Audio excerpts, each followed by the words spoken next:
If you're in need of a beginner microphone and you're not entirely sure where to look, I might have you covered here with this microphone. It's got the FiFine K688 USB XLR dynamic microphone. Looks like this. Quite similar to our old trusty friend, the Shure SM7B. Looks like that. I don't know if this is very helpful. So this microphone is also a lot cheaper than the SM7B. It's 80 USD as opposed to I think 400 or something USD for the Shure. And it sounds pretty good. You're hearing it right now. Doesn't sound bad at all for quite a cheap microphone. Before we get into it, I'm Nick Roller. I'm a producer and mixing engineer from Australia. Welcome to the channel. If you find this helpful, hit like, hit subscribe, all that fun stuff. If you're an artist and you're not entirely sure how to release music, there is a link to a little PDF that I made for releasing music. It also signs you up to my email newsletter, which is fun because I'm going to be sending out various things that I have found throughout the week, like cool VSTs and plugins and all that stuff. I need to make a pre-recorded spiel for that, but I haven't. You will also notice if you've watched this channel before that right now I am very upright. This microphone is light. It's very light. The SM7B weighs it down, weighs the arm down, whereas this does not. And that's not a bad thing. A light microphone is nice for traveling. I think this would be a fantastic travel companion, especially because it has XLR and USB connectivity, so USB-C connectivity, so you can literally just plug it straight into a computer or a laptop and you can get it running. I personally would try to avoid that because typically speaking, USB sounds bad, like there's less kind of dynamic ability, but it's a good option to have, especially if you want to do like podcasting or, you know, go on Discord with your mates or gaming or whatever. The lightweight build also, like, it feels good. It feels solid. It just feels a lot less heavy. Like this thing, I don't even know how heavy it is. It feels like 500 grams to a kilo. This is like 200 grams or something, I think. That's a complete guess. I could be very wrong on that. But either way, the most important thing, as you can hear, is it sounds pretty good. And to further show you how it sounds, I've recorded very bad vocals on a strange song, one with the SM7, one with this.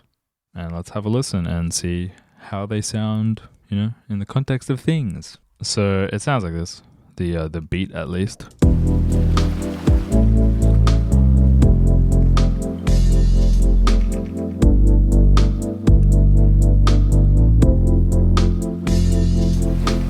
As you can hear, kind of lo-fi. That's kind of the vibe. It's a lo-fi sort of track. Here are two recorded vocals that look fairly similar. I mean, I won't lie, I did come up with these vocals very last minute. But waveform-wise, they look similar. They're not exactly the same, but they're, you know, similar. I tried my best to get the volumes quite close. I think the SM7 was slightly louder and the FiFine was slightly quieter, which is okay. Let's mute both of these so we can have a listen to the two of them. SM7B. And I try to tell them, and I try to move them. I try to warn that this is the moment that we should be running from. And I try to be warned, and I try to shake me.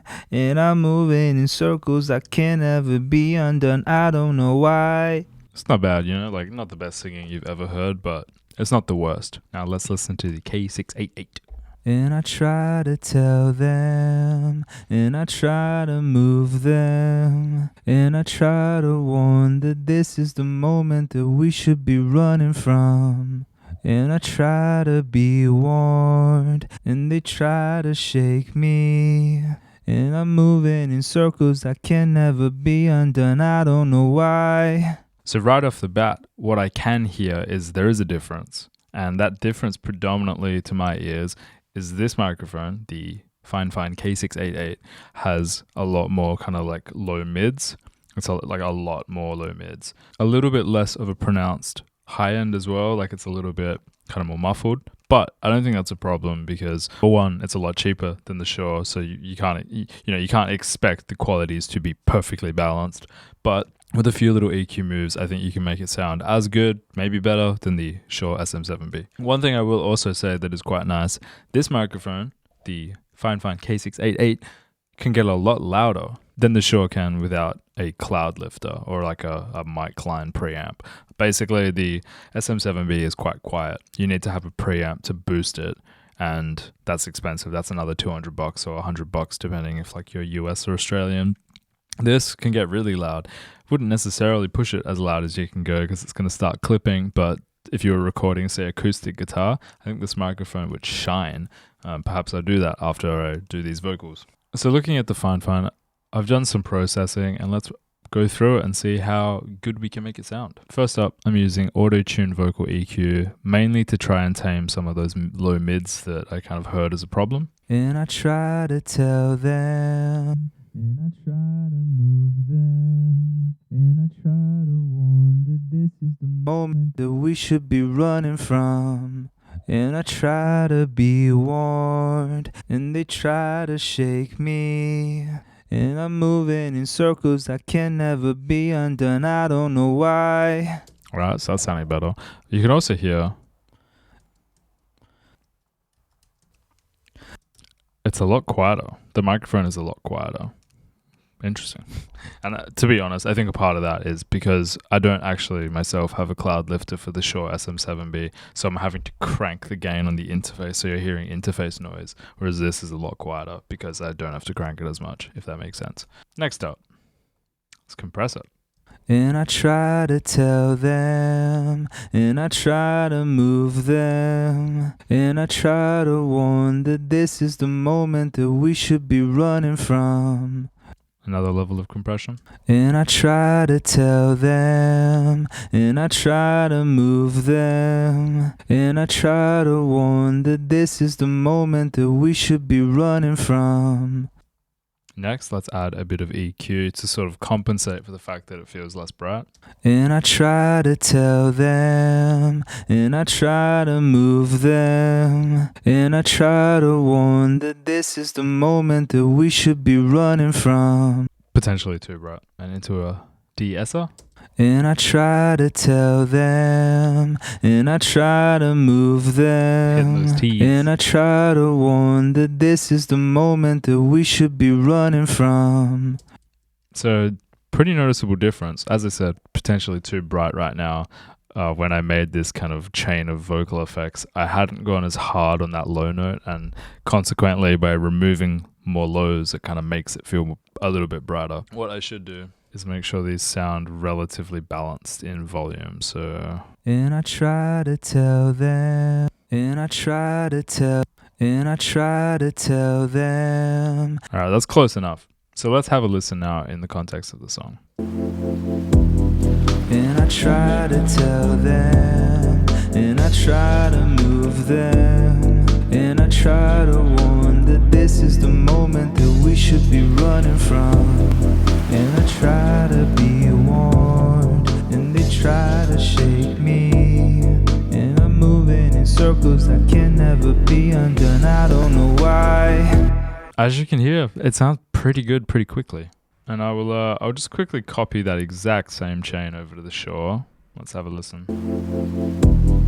And I try to tell them, and I try to move them, I try to warn that this is the moment that we should be running from.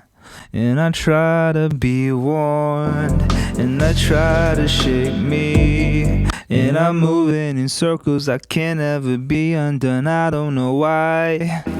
They both sound good, to be honest. They both sound good. There's differences, and I think that's a really critical takeaway from this video is no two mics, clone mics, or even maybe the same mics, depending on the gear that's used, are going to sound the same. This isn't a Shure SM7B, but it is a really good substitute for a Shure SM7B, and it's a really good mic in its own standing. Like, this sounds good. Talking into it sounds great for like a YouTube video. It'll sound great for streaming. It'll sound great for a podcast. Sound good for singing too. I imagine acoustic guitar would sound quite nice on it as well. And as you've seen, with a few simple little moves, you can make it sound really good. Like, that sounds like a legit vocal to my ears. And I try to tell them, and I try to move them, and I try to warn that this is the moment that. And I try to be warned, and they try to shake me, moving in circles that can never be undone. I don't know why. Done. Easy. Again, is it the same as a $1,500 microphone? Absolutely not. But if you haven't yet bought a microphone or you'd like one for traveling and something that's cheap, this is an excellent option. And I'd highly recommend it. I've been enjoying using it, so definitely go check it out. There's a link in the description. I was sent this for free, and I will get a cut if you buy it, but I was not paid to say my thoughts on this microphone. So this is just my genuine thoughts. Not biased in any way. Like, I think it's a good mic. I don't think it's the best mic, but I think for its price range, it's excellent. Now, before I end the video, I'm just going to quickly jump up and record some acoustic guitar to prove my thought on that I think this would be a good microphone for acoustic guitar. I'm not going to talk anymore after that, so thank you so much for watching. If you found this helpful, hit like, hit subscribe, and go buy it if you feel unlike it.